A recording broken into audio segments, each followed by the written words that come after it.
Estamos de vuelta y el tema central de esta noche tiene que ver una vez más poniendo una especie, no de punto final, pero sí de puntos suspensivos a este tema en Poder Ciudadano con el tema minería de gran porte, minería a cielo abierto después de lo que se aprobó en el Parlamento Nacional. Y estamos recibiendo con muchísimo gusto a Gianni Converso, es hijo de madre uruguaya y de padre canadiense y hoy viviendo precisamente en Toronto, en Canadá.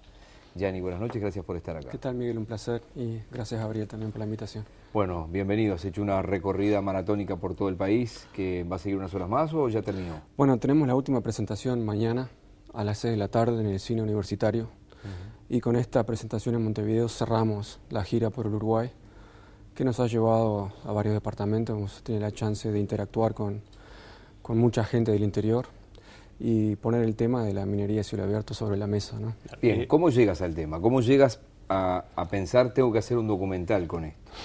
Bueno, te cuento que en realidad el documental Atajo Abierto surge un poco por accidente, ¿no? Yo venía viajando por el Perú con mi cámara y venía camino a Iquitos, a la selva, y pasando por Cajamarca, a 4.000 metros de altura, me encuentro con un bloqueo de carretera por parte de campesinos de la zona, que me llamó mucho la atención. Decidí bajar, investigar un poco, y ahí me entero de la presencia de la mina Yanacocha, la mina de oro más rentable del mundo. Decidí investigar pensando que iba a ser una historia pequeña de repente, pero a medida que íbamos investigando se empezaron a abrir nuevas ventanas, nuevos temas, y fueron 2 años de filmación en el altiplano de Cajamarca. O sea que te fuiste y volviste con insistencia a la zona. Claro, pasé un año primero, después volví a Toronto y ya armé más un equipo de trabajo y volvimos por otro año a filmar la historia de Yanacocha y Cajamarca, que es una historia compleja y grande, ¿no? Cuando uno se plantea hacer un trabajo de estas características, necesariamente tiene que tomar 2 opciones. Una opción que es más artística y otra que es más del discurso cinematográfico. Es decir, qué es lo que uno quiere decir. ¿Sabías qué era lo que querías decir o en realidad, a medida que avanzó el proceso de rodaje, el discurso se fue construyendo? Bueno, como te decía, la historia comienza con un reclamo campesino. Y mi investigación fue ver qué contenido tenía ese reclamo. ¿Qué era concretamente qué el reclamo? El reclamo es específicamente sobre la contaminación de las aguas, serios impactos al medio ambiente, que han comenzado a afectar al ganado, a la agricultura, a la pesca. Y bueno, en el tiempo de filmación fuimos conociendo que sí, los estudios de las aguas realmente demuestran que hay un alto nivel de metales pesados en las aguas de Cajamarca, en las aguas subterráneas, en los ríos, quebradas, y esto ha causado que los indicadores económicos de la región hayan comenzado a bajar. La pesca en algunos lados ha colapsado, el ganado en muchas ocasiones se enferma, se ha encontrado plomo en la leche, ¿no? Y todo este cuadro de estos impactos ambientales generan en Cajamarca un conflicto social que es realmente permanente, ¿no? Vamos a ver un primer adelanto, ¿les parece? De lo que es un documental que tiene una duración de 80 minutos. 80 minutos. Estamos hablando de 1 hora 20 y nosotros hoy vamos a ver 2 tramos. Después le vamos a contar a la gente, bueno, de tu presencia mañana, pero eventualmente dónde pueden ver más con respecto a esto. Señor director, por favor, Seba, lo vemos.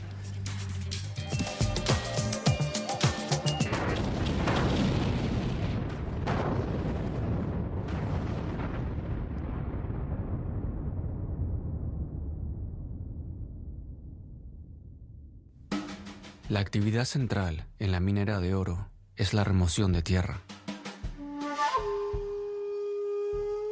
En Yanacocha, 600.000 toneladas se remueven a diario. El oro aquí, como en casi todos los depósitos restantes en el mundo, se halla en partículas microscópicas, invisibles para el ojo humano. Se necesitan remover 100 toneladas de tierra de la montaña para que Yanacocha produzca 1 onza de oro, lo necesario para un anillo.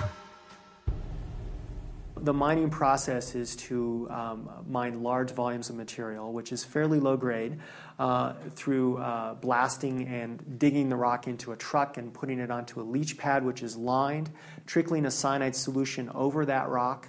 The cyanide binds with gold, and out of the bottom you get solution which is enriched in gold, and then you run it through a process to extract the gold and refine what's called doré, which is a gold-silver mix. That circuit of the leach pad, it's a process that's closed because the mine doesn't want to lose solution. Solution contains gold, so they don't want to have their gold going down the stream as well as cyanide.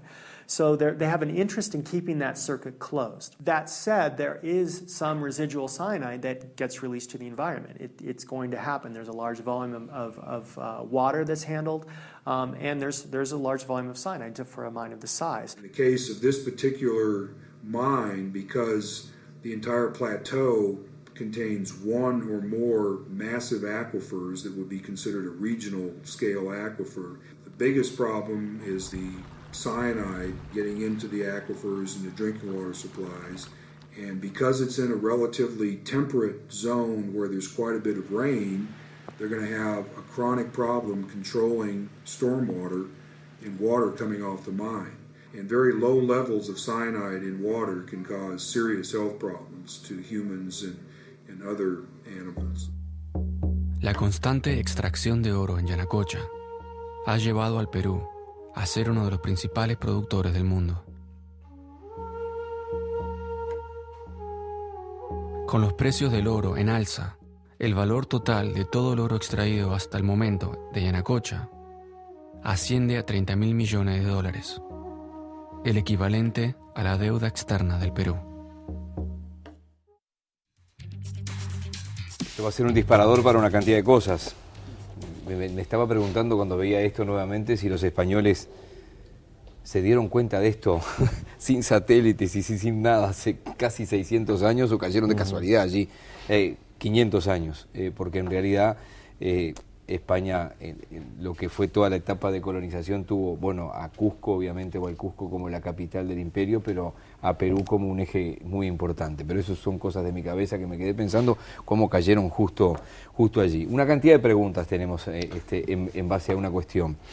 Los proyectos que se han presentado acá, y concretamente el de Aratirí y otros que están en funcionamiento, tú has estado en Bichadero y has estado en otras zonas mineras del país, se supone que cuentan con la aprobación o van a contar con la aprobación de la Dirección Nacional de Medio Ambiente si cumplen determinados pasos. Tu experiencia y con hablar con tantos técnicos, ¿qué te dice? Es decir, ¿es imposible que se pueda dar una minería sustentable sin afectar al medio ambiente, o es irreversible cada vez que una cuestión de estas características tan grande que eso destruya el ambiente? Bueno, la minería a cielo abierto es considerada una de las industrias más depredadoras y contaminantes que hay en el mundo, ¿no? Entonces hay que tener en cuenta que eso es lo que se está invitando a que venga al Uruguay. Yo creo que el mejor estudio de impacto ambiental es ver qué ha pasado con otras minas en otros países y a raíz de eso poder hacer una proyección, ¿no? Porque muchas veces los estudios de impacto ambiental no terminan siendo lo que se planificó. Te puedo decir que en Perú hay grandes problemas de contaminación que no estaban en los cálculos de ningún estudio de impacto ambiental. En Cajamarca, por ejemplo, como te decía, la contaminación, los impactos son incalculables, ¿no? Pero no solamente en Cajamarca. Este cuadro se da a lo largo y ancho del Perú. Están lugares como Hualgayoc, como La Oroya, donde hay un problema muy grande con el plomo. Entonces, es decir, cuando se expone la roca y vastos territorios a los elementos y a las lluvias, esto comienza a drenar los metales pesados en las aguas, que luego afectan a todo un sector, una región.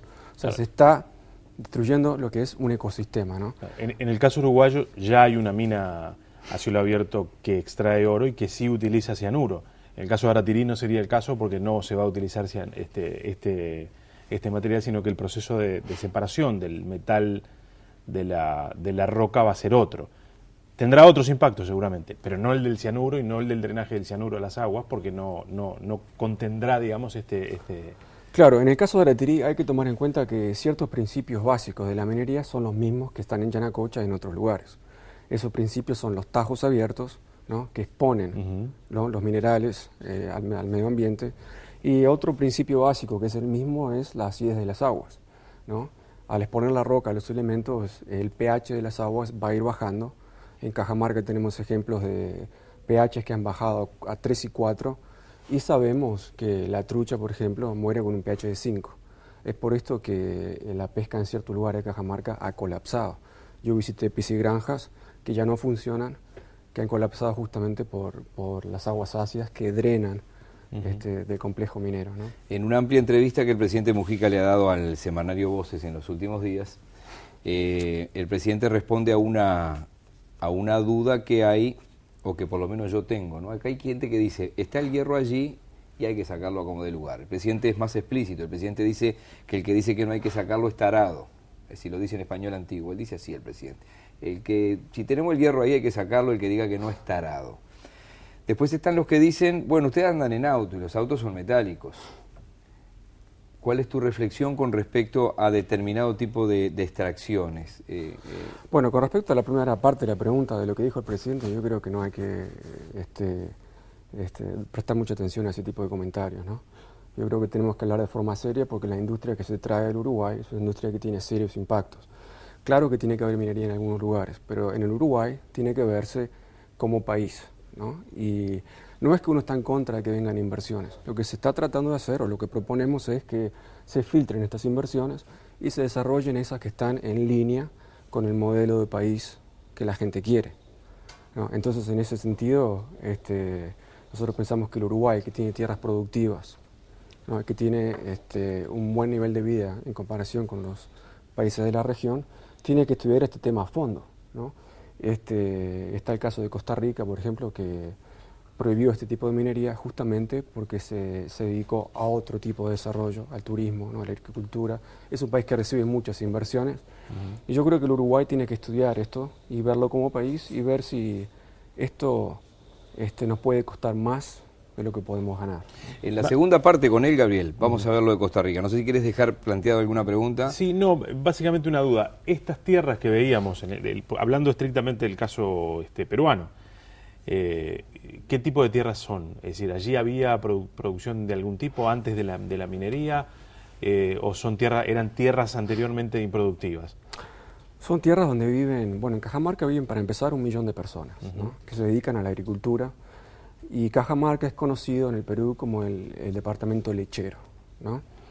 Claro, lo que uno encuentra en estos momentos es que la minería se contrapone, ¿no?, a este tipo de desarrollo y, como te decía, salió un estudio que mostraba plomo en la leche de Cajamarca y a raíz de eso se empezaron a rechazar algunos productos lácteos de la zona.